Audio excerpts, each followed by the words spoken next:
Assalamualaikum warahmatullahi wabarakatuh. Perkenalkan, kami dari kelompok 3, kelompok kecil 1, angkatan 20. Di sini kami akan menjelaskan identifikasi kasus mengenai prioritas layanan karena kedekatan personal, titipan atau orang dalam pelayanan publik. Selanjutnya ada latar belakang. Pelayanan publik merupakan wajah utama birokrasi pemerintahan. ASN dituntut memberikan pelayanan yang profesional, adil, transparan, serta berintegritas. Sesuai core values, ASN berakhlak.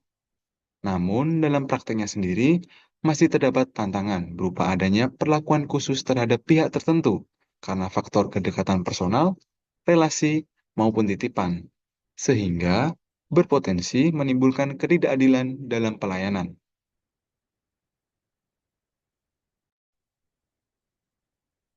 Selanjutnya yaitu gambaran kasus. Dalam suatu pelayanan publik, terdapat kondisi di mana seorang pemohon memperoleh percepatan proses layanan karena memiliki kedekatan dengan pegawai atau internal instansi.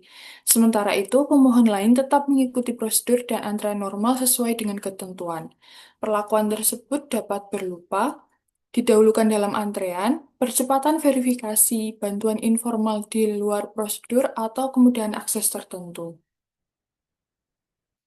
Nah, kasus ini berkaitan dengan beberapa nilai berakhlak yang seharusnya menjadi pedoman ASN dalam bekerja. Yang pertama yaitu berorientasi pelayanan. Artinya, pelayanan seharusnya diberikan secara adil tanpa diskriminasi.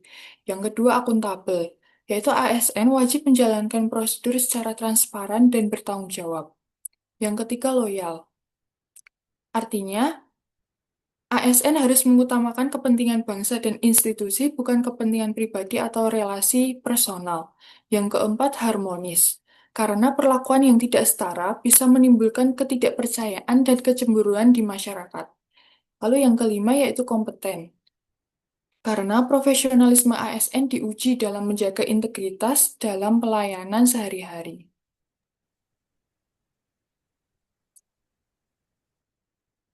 Kasus ini bisa terjadi karena dua faktor utama, yaitu faktor internal dan juga faktor sistem. Dari faktor internal ASN, biasanya dipengaruhi oleh budaya tidak enakan, adanya hubungan personal di lingkungan kerja, serta kurangnya ketegasan dalam menolak permintaan titipan. Sedangkan dari faktor sistem masih terdapat kelemahan seperti pengawasan yang belum optimal dan juga sistem pelayanan yang masih memungkinkan intervensi, sehingga praktik seperti ini bisa saja terjadi.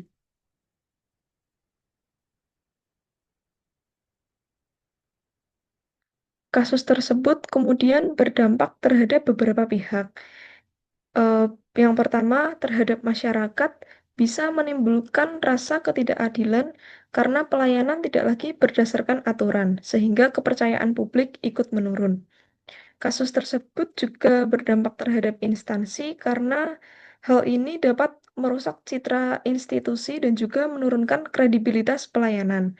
Dan bagi ASN sendiri, praktik ini berpengaruh pada menurunnya integritas profesional, munculnya konflik kepentingan, serta terbentuknya budaya kerja yang kurang sehat. Selanjutnya yaitu ada upaya pencegahan dan penyelesaiannya. Yang pertama ada penguatan integritas ASN. Dalam mewujudkan pelayanan publik yang profesional, transparan, dan terpercaya, diperlukan penguatan integritas ASN sebagai landasan utama dalam menjalankan tugas dan tanggung jawab pelayanan. Upaya tersebut dilakukan melalui beberapa langkah sebagai berikut. Yang pertama ada internalisasi nilai berakhlak. Penerapan nilai berakhlak juga perlu diinternalisasikan sebagai pedoman perilaku ASN dalam memberikan pelayanan yang ramah, profesional, adaptif, kolaboratif, serta berorientasi pada kepentingan masyarakat. Selanjutnya ada penguatan budaya pelayanan yang adil.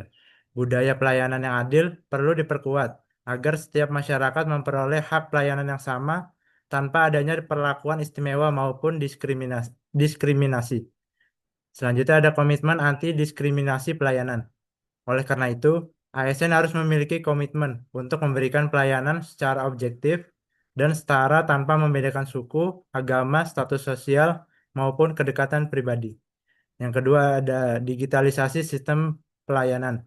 Untuk mendukung pelayanan yang lebih efektif, cepat, dan transparan, diperlukan penerapan sistem pelayanan berbasis digital guna meminimalkan hambatan dalam proses pelayanan publik. Upaya tersebut dilakukan melalui ada antrian elektronik. Penerapan antrian elektronik bertujuan menciptakan pelayanan yang lebih tertib, transparan, efisien, serta mengurangi potensi terjadinya pelayanan yang tidak adil. Selanjutnya ada tracking proses layanan. Selain itu, sistem tracking proses layanan membantu masyarakat memantau perkembangan permohonan secara langsung, sehingga memberikan kepastian dan meningkatkan kepercayaan terhadap pelayanan. Selanjutnya ada minim intervensi manual. Melalui digitalisasi pelayanan, intervensi manual dapat diminimalkan sehingga proses pelayanan menjadi lebih objektif, cepat, akurat, dan akuntabel. Yang ketiga ada pengawasan dan evaluasi. Agar kualitas pelayanan publik tetap terjaga dan terus meningkat, diperlukan pengawasan serta evaluasi secara berkelanjutan terhadap pelaksanaan pelayanan. Upaya tersebut meliputi diantaranya ada monitoring pelayanan berkala. Monitoring dilakukan secara rutin untuk memastikan pelayanan berjalan sesuai standar operasional, serta sebagai bahan perbaikan dan peningkatan kualitas pelayanan. Selanjutnya ada kanal pengaduan masyarakat. Di samping itu, penyediaan kanal pengaduan masyarakat menjadi sarana bagi masyarakat untuk menyampaikan kritik, saran, maupun laporan terkait pelayanan sebagai bentuk partisipasi dalam evaluasi pelayanan publik. Selanjutnya ada evaluasi kepuasan pelayanan. Hasil evaluasi kepuasan masyarakat kemudian digunakan sebagai dasar perbaikan dan pengembangan pelayanan agar semakin responsif terhadap kebutuhan masyarakat.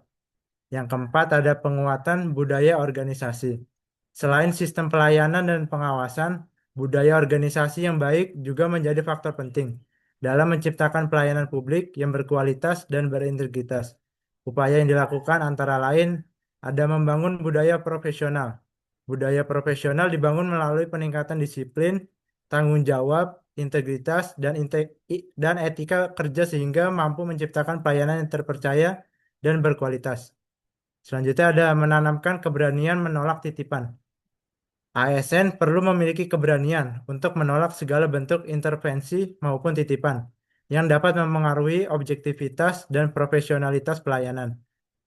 Selanjutnya ada menumbuhkan kesadaran melayani masyarakat secara setara. Dengan menanamkan kesadaran sebagai pelayan publik, ASN diharapkan mampu memberikan pelayanan yang adil, humanis, dan setara kepada seluruh masyarakat tanpa membedakan latar belakang apapun. Oke, selanjutnya pada slide implementasi nilai berakhlak ini terdapat beberapa poin penting yang menjadi dasar dalam menciptakan pelayanan publik yang profesional dan berintegritas. Yang pertama yaitu pelayanan yang setara. Dalam memberikan pelayanan, ASN harus mampu bersikap adil tanpa membedakan latar belakang maupun kedekatan personal dengan masyarakat tertentu. Kemudian yang kedua adalah kepatuhan terhadap SOP. Standar operasional prosedur dibuat agar pelayanan berjalan lebih tertib, transparan, dan dapat dipertanggungjawabkan. Jadi, setiap proses pelayanan harus tetap mengikuti aturan yang berlaku. Selanjutnya, ASN juga perlu memiliki keberanian menjaga profesionalisme, meskipun menghadapi tekanan relasi personal. Artinya, ASN harus tetap objektif dan tidak memberikan perlakuan khusus hanya karena adanya hubungan pertemanan, keluarga, ataupun kedekatan lainnya.